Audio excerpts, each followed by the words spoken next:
नमस्कार साथियों, मैं हूं विनोद कुमार। आपका स्वागत करता हूं विनोद इंस्पायर्स इंडिया पर। जो लास्ट टॉपिक पर हमने चर्चा की थी वो पाषाण काल पे की थी, पुरा पाषाण काल पे। आज उससे आगे बढ़ते हैं, बात करते हैं मध्य पाषाण काल की। किसकी? मध्य पाषाण काल की। तो मध्य पाषाण काल 8000 ईसा पूर्व से 4000 ईसा पूर्व तक का इसका समय कैलकुलेट किया जाता है।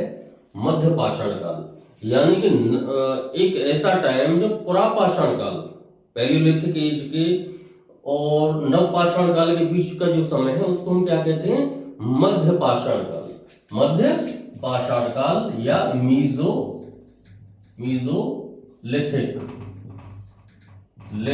पीरियड। तो मध्य पाषाण काल का क्या हुआ? जो नवपाषाण काल और पुरापाषाण काल के जो मध्य का जो काल है उसको हम क्या कहते हैं? मध्य पाषाण काल। इसको सर जॉन लोबॉक, किसने? लोबॉक ने इसको क्या कहा है? इसको संक्रमण काल भी कहा है। इसको संक्रमण काल भी कहा है। अब संक्रमण काल होता क्या है कि इस काल में, इस फेज में कुछ पुरापाषाण काल की भी पद्धति पाई जाती है और कुछ नवपाषाण काल के भी कुछ अंश पाए जाते हैं। यानी कि एक फेज से दूसरे फेज में कन्वर्ट होने से पहले जो ट्रांजिशन फेज है, यानी कि इंसान पुरापाषाण काल से सीधे नवपाषाण काल में नहीं आ गया। इस काल के मानव में दोनों की ही विशेषताएं मिलती हैं। कैसे मिलती हैं वो देखिए। तो ये बात समझ में आई कि जो मध्य पाषाण काल यानी मीजोथिलिक एज जो है वो ट्रांजिशन फेज है दोनों के बीच में। अब वो कैसे है वो समझते हैं। हमने पढ़ा पुरापाषाण काल में कि मानव पत्थरों का इस्तेमाल किया करता था हथियार के तौर पे। तो हथियार जो थे वो थोड़े बड़े थे, भारी थे। बड़े जीव जंतुओं का ही वो शिकार किया करता था। और दूसरी बात, वो कहाँ पर रहता था? जहां गुफाएं हैं, बहती हुई नदियां हैं, जहां पे पहाड़, पत्थर जहां उसके लिए अवेलेबल हों, यानी कि नदी घाटी के आसपास रहा करता था।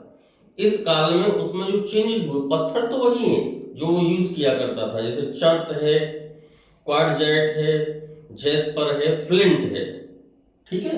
मगर जो उपकरणों में, जो तकनीक में जो परिवर्तन आया वो हम समझते हैं। वो देखिए, पहला है सूक्ष्म पाषाण उपकरण। इसका मतलब होता है कि जो उसके हथियार थे वो काफी छोटे हो गए, नुकीले हो गए, धारदार हो गए, ठीक है ना। यानी कि पहले से थोड़े से एडवांस वो हो चुके थे।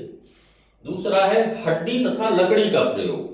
अब तक इंसान केवल पत्थर का ही इस्तेमाल किया करता था। फर्स्ट टाइम उसने जो अस्थियां हैं उनका और लकड़ी का भी यूज करना शुरू कर दिया। यानी कि वो जो हथियार थे, ये इस थर्ड पे समझ में आ जाएगी आपकी प्रक्षेपास्त्र तकनीक। प्रक्षेपास्त्र क्या होता है? Missile technology. इससे ज्यादा बेटर समझ में आएगा शायद आपके।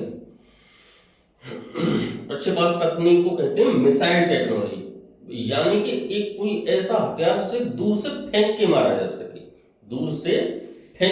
जा सके, उसको हम क्या कहते हैं? प्रक्षेपास्त्र तकनीक। यानी कि इस समय पर जो इंसान क्या करता था, उसने पत्थर के हथियारों को इस्तेमाल करने का जो नया तरीका ढूंढा, वो लकड़ी या हड्डी के, जैसे कोई भी लकड़ी ली और उसमें जो है आगे बांध दिया उसको यानी कि एक तरीके से भाला टाइप। मगर भाले में अंतर यह है कि उसमें लोहे का यानी धातु का इस्तेमाल किया जाता है। यहां अभी तक इंसान धातु का इस्तेमाल करना नहीं सीखा है, वो पत्थर के हथियार ही इस्तेमाल कर रहा है। मगर पत्थर के हथियारों को उसने दूर से फेंक के मारना सीख लिया, ठीक है ना, जिससे उसको शिकार करने में आसानी हुई। इंसान अब भी मांसाहारी है, यानी कि मेसोथिलिक एज में, मध्य पाषाण काल में भी इंसान शिकारी है और पत्थर के हथियारों का भी वो इस्तेमाल करता है। मगर थोड़ा सा वो एडवांस हो गया, उसकी सोच एडवांस हो गई कि वो दूर से फेंक के भी शिकार करने लगा, ठीक है। अब देखिए प्रमुख उपकरण, यानी वो क्या क्या हथियार इस्तेमाल किया करता था। ब्लेड, ये पुरापाषाण काल में भी इस्तेमाल करता था। क्रोड, यानी ये सबसे देखिए इंपॉर्टेंट है कि नुकीला औजार, वो हथियारों को थोड़ा सा नुकीला बनाने लगा। वो समझ गया था जितना नुकीला होगा शिकार उतनी आसानी से किया जा सकता है। क्योंकि इस समय पे इंसान बड़े जानवरों के साथ साथ छोटे जानवरों का भी शिकार करने लगा। त्रिकोण, ये देखिए त्रिकोण का मतलब होता है कि जिस तरीके से धनुष या बाण होते हैं तो बाण आगे से त्रिकोण की आकृति में होता है, यानी कि इस तरीके से पत्थर को तराश के जिसको त्रिभुजाकार किया जा सके और उसको किसी लकड़ी या बड़ी हड्डी में बांध के उसको दूर से फेंक के मार देना, यानी कि मिसाइल टेक्नोलॉजी। ओके। नवचंद्राकार, नवचंद्राकार एक ऐसे समझिए जैसे कि एक कोई काटने की कोई चीज होती है, यानी कि आधा गोल नवचंद्राकार। और इस तकनीक को क्या कहते हैं? Fluting technology. इन हथियारों की तकनीक को क्या कहते हैं? Fluting, fluting technology. ठीक है, ऑल क्लियर? अब चलते हैं मानव की विभिन्न गतिविधियां। मानव की गतिविधियां यानी कि पहली बात समझ में आ गई कि मध्य पाषाण काल है क्या? मध्य पाषाण काल इज द ट्रांजिशन फेज है ये पुरापाषाण काल के और नवपाषाण काल के बीच का जो ट्रांजिशन फेज है, जिसमें दोनों की ही विशेषताएं पाई जाती हैं, उनको हम क्या कहते हैं? मध्य पाषाण काल। इसमें हमने तकनीक में चेंजेस देख लिया, जो उसके मुख्य हथियार थे उनमें तकनीक में चेंज देख लिया। अब इंसान कैसे रहता था, उसकी मेन जो एक्टिविटीज थी उसके बारे में चेंजेस देखते हैं। अच्छा, उससे पहले हम थोड़ा सा डिस्कस करते हैं कि कहां कहां इसके एविडेंसेस पाए गए। तिलवाड़ा भागौर राजस्थान में, लखनाज बलसाना हीरपुर अखज गुजरात में, सराय नहर माधदा चौपानी मांडो कोल्डी हवा ये यूपी में और ये एमपी में। अब मानव की गतिविधियां देखते हैं। मानव अब भी शिकार करता था और अब भी खाद्य संग्रह। खाद्य संग्रह का मतलब है उसे बहुत ज्यादा चीजों की नॉलेज अभी भी नहीं थी। उसको शिकार करना यानी कि उसका जो जीवन था वो सिर्फ पेट भरने तक सीमित था। अभी तक कोई बहुत ज्यादा उसमें सोशल चेंजेस नहीं हुए थे। दूसरी बात है मृदभांड। इस समय पे जो खुदाई हुई यूपी के जो ये मैंने बताए सराय माधदा चौपानी मंडो कोल्डीवा, यहाँ पे पहली बार फर्स्ट टाइम मृदभांड पाए गए, यानी मिट्टी के बने हुए कुछ बर्तन। मृदभांड क्या है? मिट्टी के बने हुए कुछ बर्तन। अब इससे ये पता चलता है कि इस समय तक इंसान थोड़ा बहुत अनाज को रखना सीख गया था। ठीक है, मृदभांड। अच्छा, ये जो मृदभांड पाए गए हैं ये जो उस पे बनाए जाते हैं, जैसे कि जो मिट्टी के बर्तन बनाए जाते हैं उस पे नहीं बने हुए हैं, ये हाथ से बनाए हुए हैं। यानी कि इतनी टेक्नोलॉजी नहीं तब तक डेवलप की थी कि वो बर्तन उस पे बना सके, चाक पे बना सके। ये हाथ के बनाए हुए मृदभांड इस समय यहाँ पे ये खास तौर पे विशेषता है। नेक्स्ट, क्योंकि मृदभांड किस लिए बनाए गए? क्योंकि फर्स्ट टाइम यहाँ पे जंगली धान के अवशेष पाए गए, यानी कि इंसान कुछ न कुछ तो इसमें रखता होगा। ओके। नेक्स्ट है अंत्येष्टि संस्कार।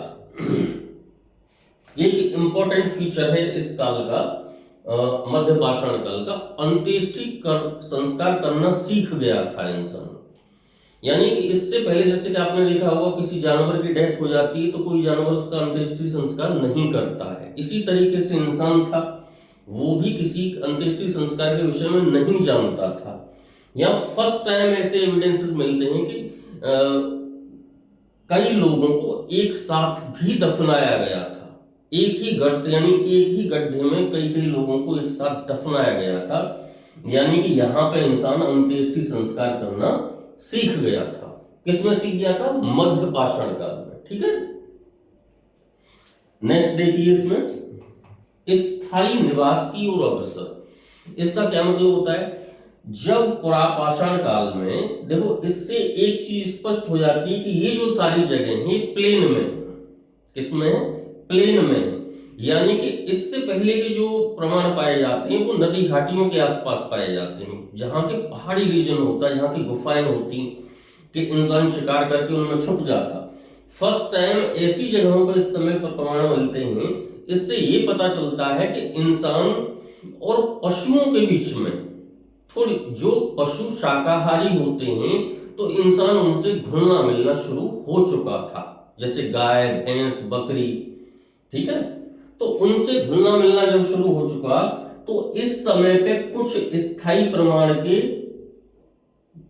निवास के प्रमाण भी मिलते हैं, ठीक है। पशुपालन के प्रमाण मैंने भी बताया कि पशुपालन के प्रमाण भी प्रथम समय इसी युग में हमको इसमें मीसोथेलिक एज में मिलते हैं। यानी कि हम समझे तो इंसान पहाड़ी क्षेत्रों से मैदानी क्षेत्रों की तरफ आया, वहां रहने लगा, स्थायी निवास की तरफ वो अग्रसर होना शुरू हुआ, वो पशुपालन इस स्थिति में सीखने लगा, ठीक है, और वो कुछ पैदा भी करने लगा था, ऐसे प्रमाण भी मिलते हैं। यानी कि वो अब शिकारी से उत्पादक बनने की तरफ अग्रसर था। क्या बनने की तरफ? उत्पादक बनने की तरफ। ये बहुत बड़ी क्रांति है कि शिकारी से उत्पादक बनने की तरफ उसका बढ़ना आगे की तरफ। तो दोस्तों यहाँ पे मध्य पाषाण काल को हम यहीं पे विराम देते हैं। नेक्स्ट जो टॉपिक होगा हमारा वो होगा नवपाषाण काल। और जिस तरीके से जो खबरें आई पेपर लीक होने की, मैं उसके बारे में जानकारी दे दूं कि सरकार ने एक कमेटी गठित की है। कमेटी अपनी रिपोर्ट देगी और हमको पूर्ण विश्वास है सभी छात्रों की तरफ से, मैं आशा करता हूं कि जो भी निर्णय गवर्नमेंट का आएगा वो काफ़ी सोच समझ के, काफ़ी छानबीन के बाद जो भी सरकार निर्णय लेगी वो छात्र हित में निर्णय लेगी। तो इसीलिए निश्चिंत रहें, हमें हमारी सरकार पर पूरा भरोसा है। दूसरे, जो 20 तारीख से, आज से 20 फरवरी से एसएससी जीडी के एग्जाम शुरू हो चुके हैं। एसएससी जीडी के आप पूरा ध्यान, अपना पूरा फोकस इस पे लगाइए, क्योंकि पुलिस का जो भी निर्णय होगा सरकार वो सही करेगी। आप एसएससी जीडी में अपनी पूरी जान झोंक दीजिए। तो इसके साथ ही मैं विदा लेता हूं, मिलते हैं अगले वीडियो में, तब तक के लिए नमस्कार।